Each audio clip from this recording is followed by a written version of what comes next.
All right, let's try it. Meanwhile, the Democrats just keep saying awful things about Republicans because this is the way that it works, guys. Don't you understand? It's time for unity, by which they mean surrender. It's time for you, and they don't just mean surrender in the election in 2020, right? I love how butthurt he is about Democrats saying mean things about Republicans. Almost like he's a snowflake or something. Electoral College has already voted. They mean surrender forever, right? Surrender your priorities. Just let the Democrats have their way with the country. That is what they mean. And so, look, I don't think that there are many Democrats, especially like elected officials,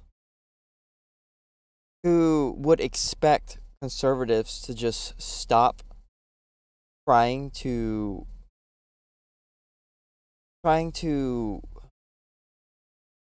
implement their agenda into policy, because that would be silly. Just like it would be silly of conservatives to expect liberals or lefties to implement their agenda into American politics. Like, so it would be ridiculous for either side to expect the other side to just stop trying to politic. So I don't really understand why this is a problem for Ben. It's just not the way things are. There's nobody on the left that would expect the conservatives to just stop trying to politic. However, with that being said, of course, people on the left want their politics to become policy. They want their agenda to become policy. They don't want the conservative agenda to become policy, just like conservatives don't want the liberal agenda to become policy. So, like, it goes both ways. It's not like the liberals are trying to stop conservatives from being able to implement their agenda within the systems that were set up in order to do these things. So, like, I don't know what his problem is here. Personally, I would prefer if conservatism wasn't, like, a thing that I had to contend with. As a lefty, I would love if the furthest right people that I had to contend with were centrist Democrats, because that would make it to where it would be easier for my policy preferences to become a reality. But the fact of the matter is, there are millions and millions of conservatives in this country, and they have every right to be here. They have every right to vote, and that is just something that liberals have to and do deal with. Which is why I try and do what I do, because I want to be able to talk to the other side, even though we are so far on the opposite sides of the political spectrum. I want to be able to talk to the other side and have a conversation, come to an understanding as to what each side wants, because I think at the end of the day, each side wants the same things.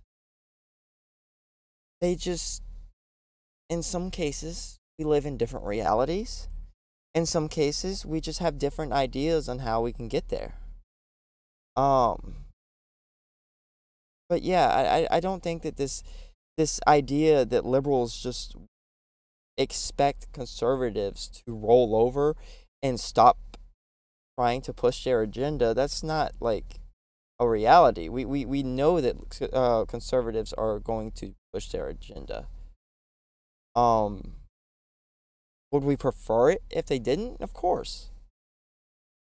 But we're not going to pull any type of authoritarian stuff in order to stop conservatives from trying to push their agenda.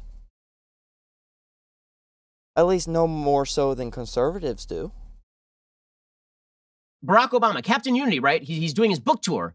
He's such a unifying figure. Remember, according to the media, this guy was the most unifying figure in modern American politics. He really just brought people together. That's all Barack Obama did. He was unbelievably divisive.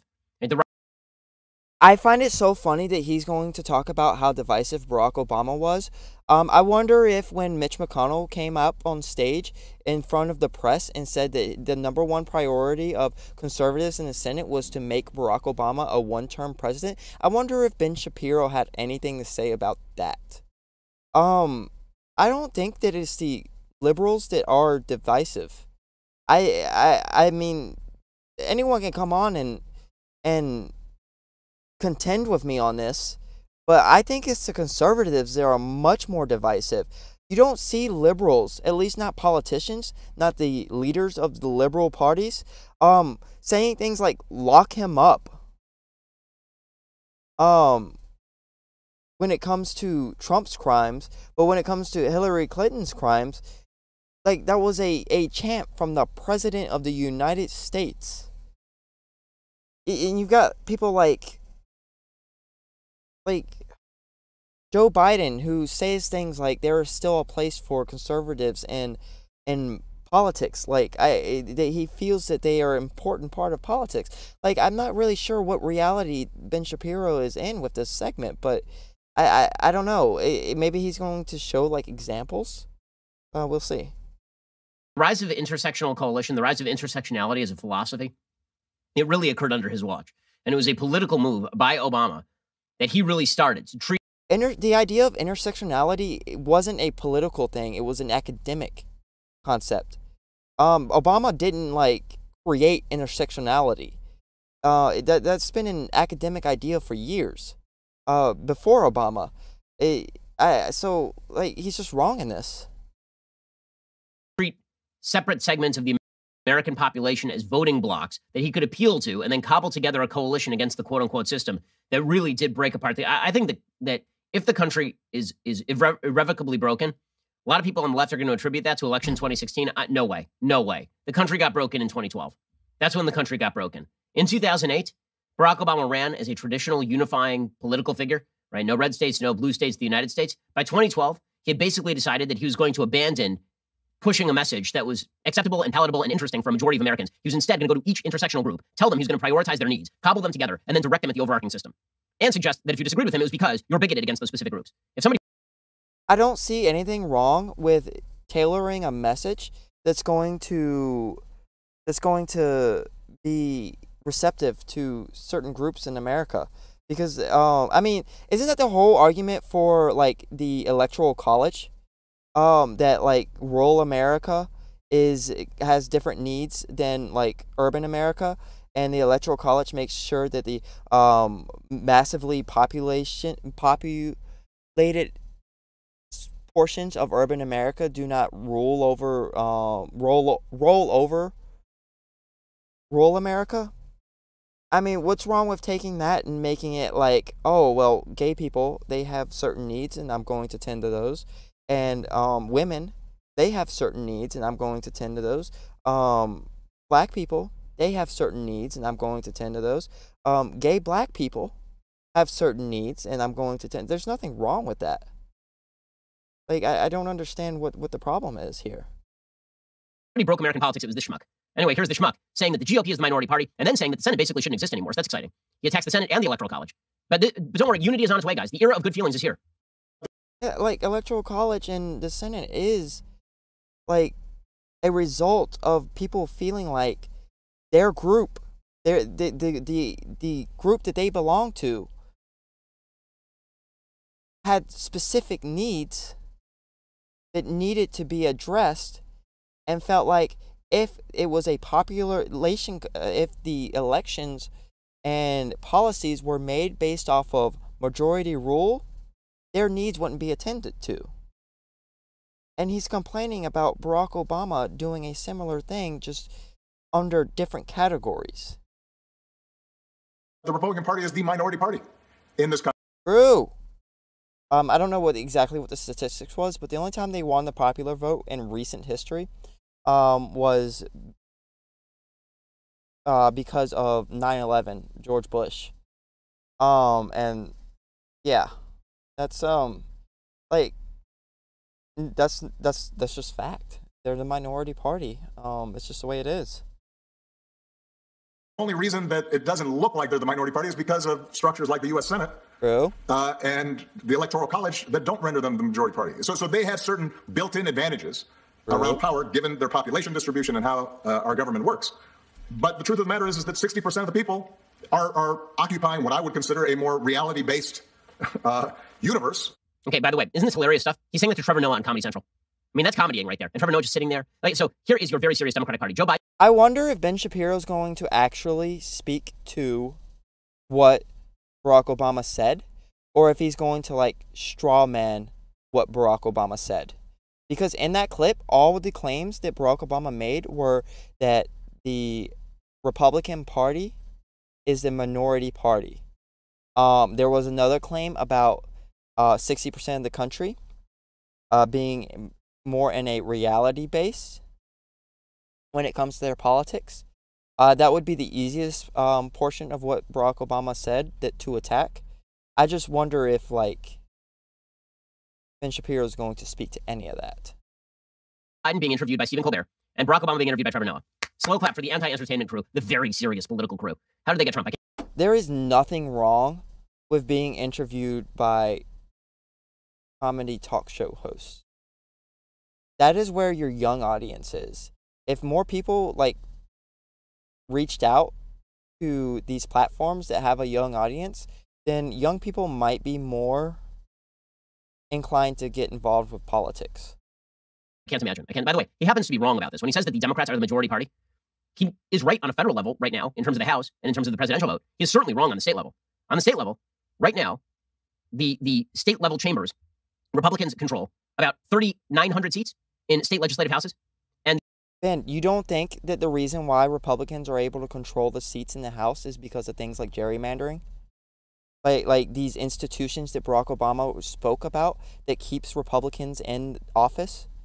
Like how is it that you can have, on a federal level, the House of Representatives go to Democrats, popular vote for the House go to Democrats, popular vote for the presidency go to the Democrats, and I'm sure the popular vote for the for the Senate probably goes to the Democrats too. But because of the way we elect these officials, Republicans happen to garner more power than what the people who then are able to garner a proportionally more power than the amount of people that actually support them. It could also be the case that out of 50 states, maybe Republicans are able to control more states, but that doesn't really matter because a lot of the states that Republicans control are very low population rural areas. So, like, that doesn't, like, when I said it doesn't matter, I mean it doesn't disprove what Obama said. There are things on the federal level that needs to happen that could help millions of people in both rural areas and urban areas. But because Republicans are able to garner a disproportionate amount of power, because these things just don't happen. Fixing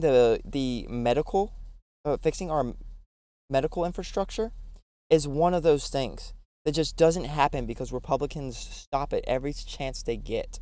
And the only reason they are able to do that is because they are able to garner a disproportionate amount of power compared to the amount of people that actually support them. Like, at the end of the day, more people support Democrat policies. But those people aren't spread out across Idaho and Ohio and places like that. So Republicans are able to stop policies that would help millions and millions of people in New York and California because the handful of people in rural areas don't want Democrats to be in office, usually not because of their economic policies, but because of like cultural issues. And the Democrats control about 3,400 seats in state legislative houses. Okay, when it comes to state senates, Republicans control 32 state senates. Democrats control 18. Okay, so no, that is not correct. Okay, it turns out we do have a series. The reason he hates the Senate, of course, is because he dislikes the fact that there are institutional obstacles to cramming down his pure mob rule majoritarian ideas on everybody else. That's really what he wants to do. And then people wonder why Republicans and conservatives feel threatened. We understand that you guys want to get rid of all the militating institutions that preserve individual rights. We get it. We understand that you just want a bare majority to force itself on the bare minority. That you don't want any of those rights protected so long as the communal interests. Which rights? The only thing that I think that the Republicans have right, that I think that about 50% of the Americans actually agree with, is probably gun issues. What rights are you talking about, Ben? If anyone listening to this actually wants to come on and talk to me about these rights, because I could be wrong. I'm trying to understand the conservative perspective here, but he's going to say things like these rights. I guarantee you that he doesn't actually tell you which rights he's talking about. So, like, if he doesn't actually have examples of these rights that the oppressive majority is going to take away from the bare minority, then I don't know, like you're not really doing much for me, because like the bare minority is taking away healthcare from the majority. The bare minority is taking away like better social safety nets from the majority. The bare minority is taking away livable wages and strong unions from the majority. These are things that like I can come up with these things just off the top of my head, and give me more time, I can come up with more. Like if you can't come up with stuff that is more impactful than the things that I just came up with, then I'm sorry, you just have no case here, or your case is just weak. Cut the other way. And it's not just Obama, obviously. It's people like this Biden inaugural official. So there's a Biden inaugural official named Stephanie Cutter. Right? She was also a member of the Team Hillary and a member of the Obama team as well. Right? So Stephanie Cutter tweeted out in the wake of... I also like how he's like talking about Obama when Obama's like not in office anymore. Same with Hillary. Like Hillary's not in office either. I would love to see a video of Ben Shapiro doing a talking about Biden's policies. If somebody can link me that, I would be greatly appreciative. Because that would be very interesting to me. The statement by Jen O'Malley Dillon, who is one of Biden's deputy chiefs of staff, she suggested that Republicans were effers. Right. So now Stephanie Cutter, who was a longtime senior advisor to Barack Obama, said, quote, "The story is based on one anonymous donor. Really? And does anyone really disagree with the sentiment? This is because Axios ran a piece saying that some Biden aides were worried that O'Malley Dillon had called the GOP effers." So Stephanie Cutter said, "The story is based on one anonymous donor. Really? Does anyone really disagree with the sentiment?" Jen just had the guts to say it. Will Republicans prove her wrong? Doubt it. Okay, well, so in other words... Is he mad that this lady called the GOP a bad name? Like, is that like... Okay. Oh wait, I don't think Ben Shapiro supported Trump, but he probably supported Trump over Biden. And said grab him by the pussy. Called Mexicans rapists and murderers and drug dealers, and some of them he's sure that they're good people. That's the actual president that said those things. While he was running, he like made fun of Rosie O'Donnell for her weight. Wait, like that's the actual president. And this advisor to Obama and Hillary, two people who aren't even in politics at a governmental level anymore, said that GOP were fuckers. Like, why is this a thing that you are even worried about, Ben? She's right. So you have a top Obama official and a top Biden official both saying that Republicans are effers. But don't worry, guys. It's time for unity. It's time to get together. So she's a Biden official now. Okay.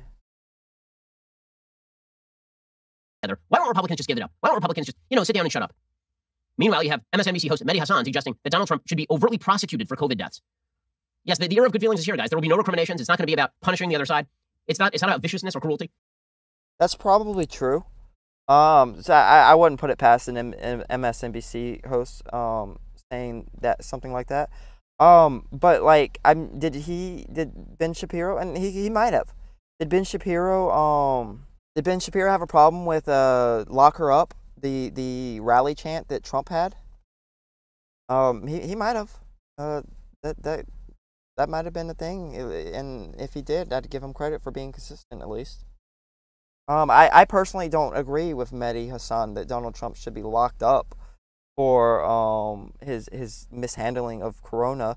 I don't think that Trump had like super ill intentions with his mishandling. I think he's just a narcissist who is kind of an idiot and didn't really got in way over his head when he became president. Those deaths are just as much on anybody who supported Trump as it is on Trump, I believe. And they voted him in like knowing that he was an idiot. So I don't know. It was just shitty chiming to have a bad president, I suppose. Yes, the era of good feelings is here, guys. There will be no recriminations. It's not going to be about punishing the other side. It's not about viciousness or. And I want to point out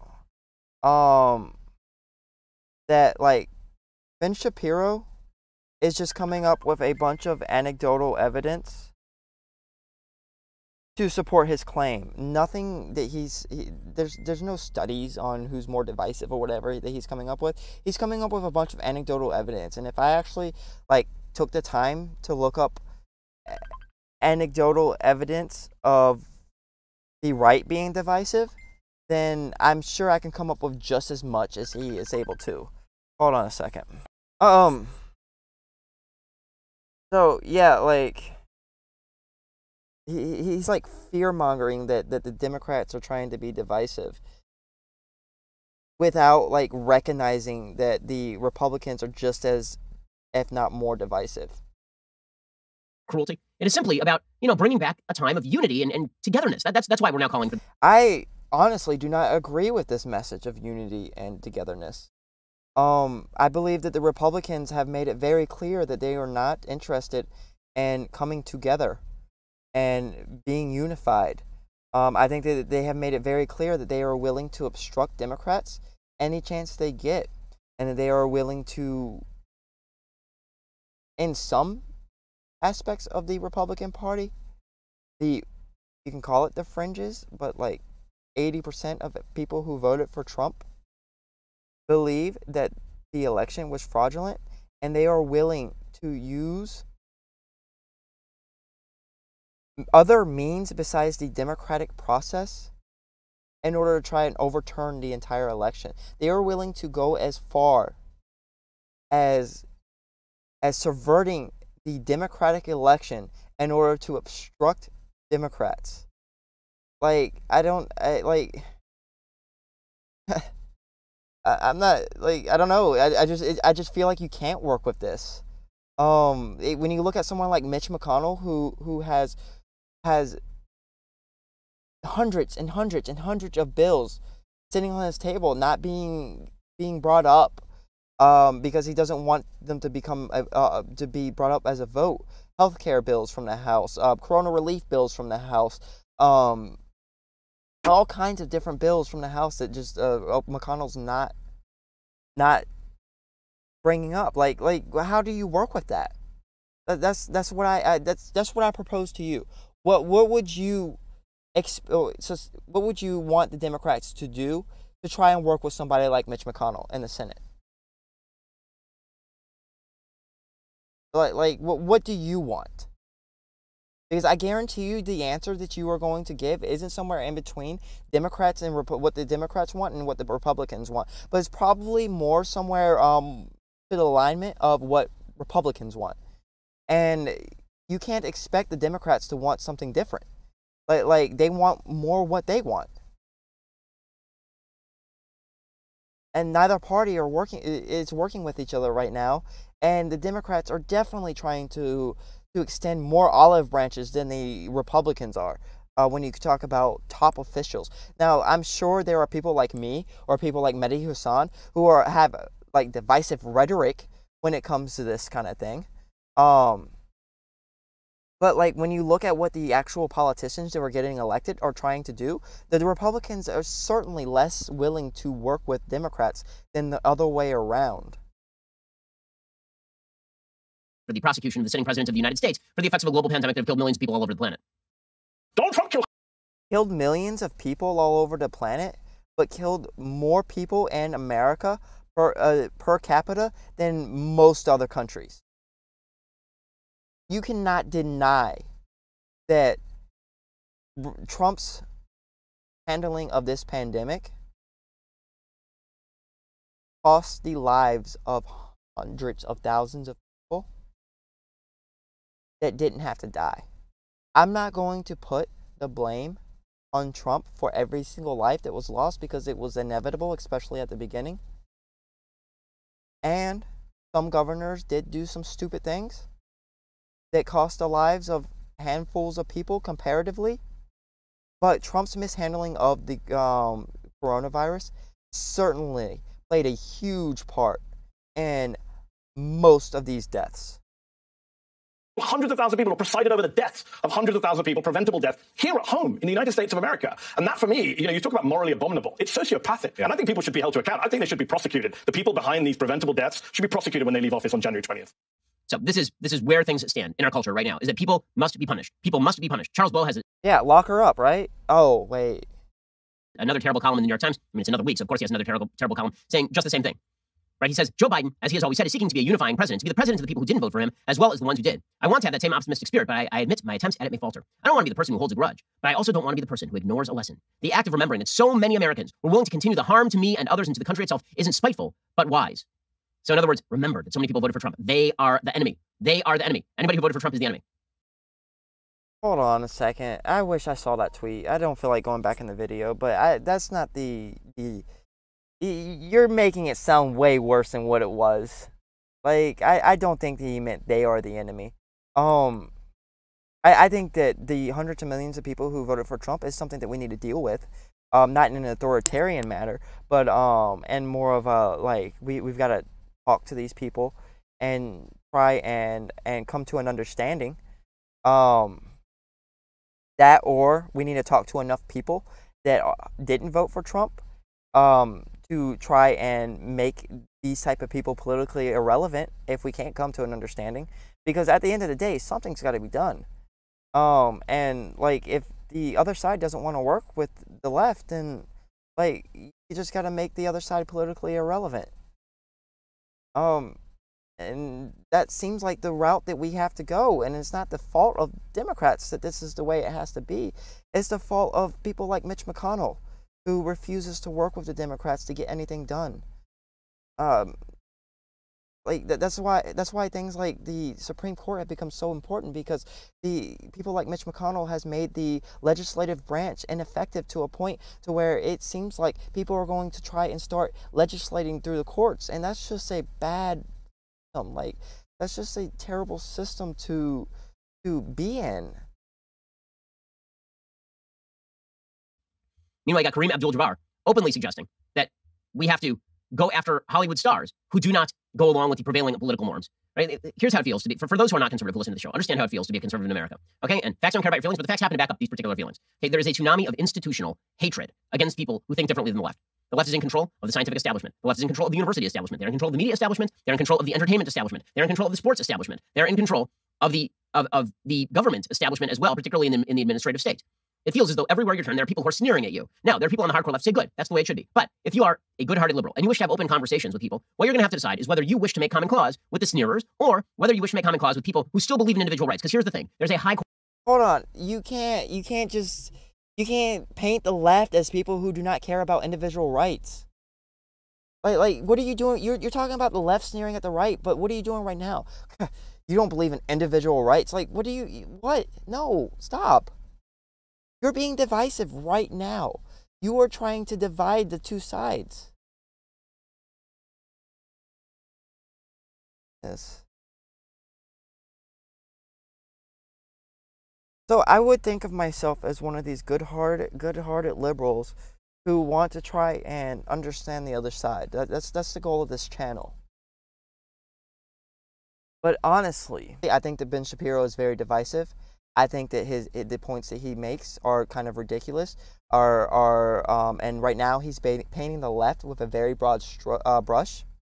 And I think that is a very, very divisive thing to do.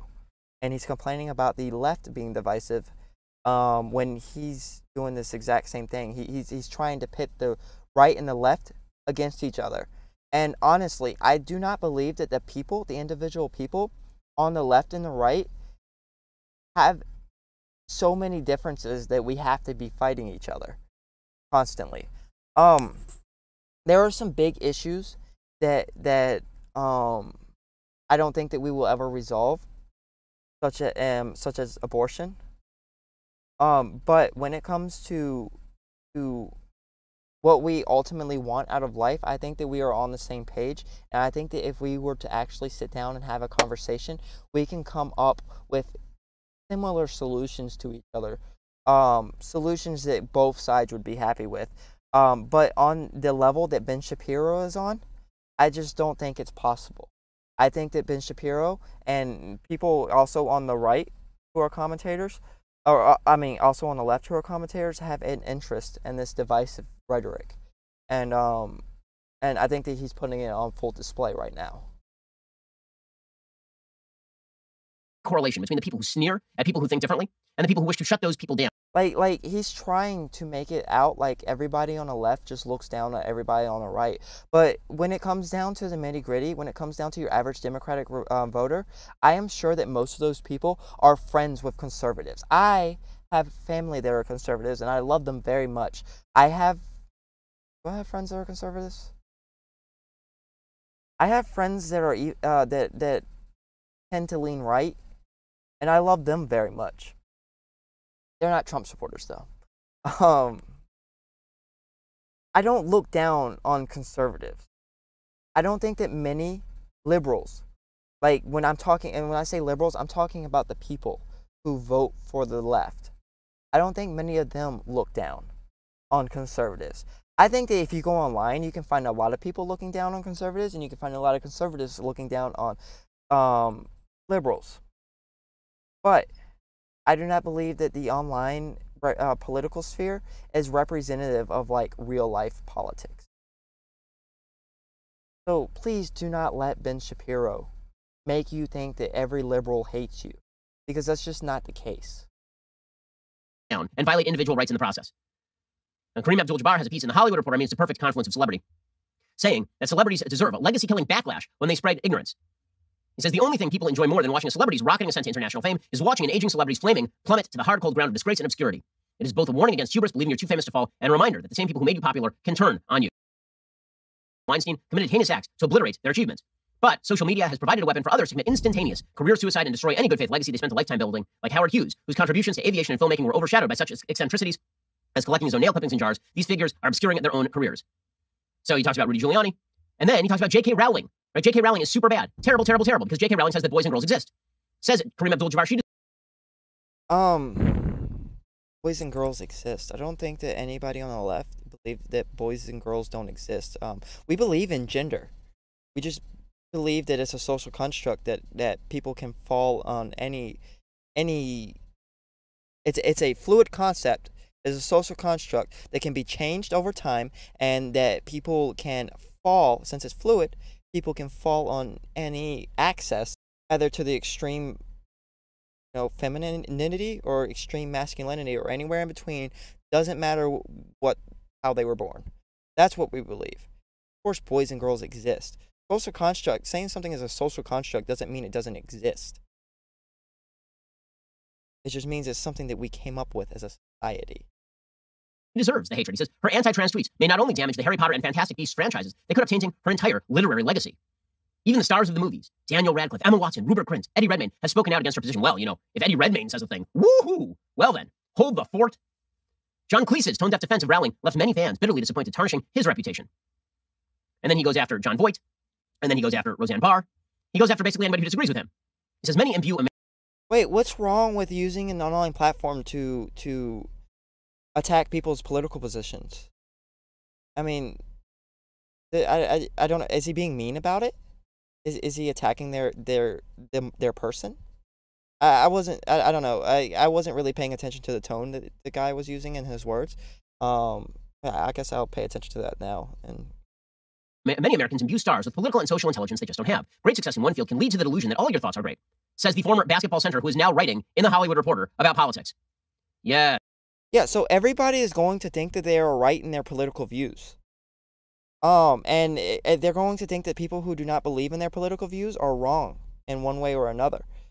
Like, that's common. Him saying that people who do not believe the same thing that he doesn't really know what they're talking about, is rude. I will give you that. But like it's also Twitter, so I know for a fact Ben Shapiro likes to snark on Twitter. I follow him, so like I don't really know why he has a problem with that. Yes, it can, can't it? It does. It's true. There are a lot of people who think that because. And also, like, his attacks on these people are only in the context of their political views. Like it's not like he, pulled a Donald Trump and called Rosie O'Donnell fat or something like that. Like, yeah. Because they're famous, they know things. Isn't that interesting? Kareem Abdul-Jabbar. The irresponsibility of tweeting irrational and harmful opinions to millions, regardless of the damaging consequences to their country or people's lives, proves these stars deserve the harsh backlash. Again, we are back in the mode of all that matters here is the effect that it has on leftist feelings. That's all that matters. Facts don't care about your feelings, and it's a fact. It's so funny he says that because I feel like he argues in like with his feelings often. Anyways, that was my response video.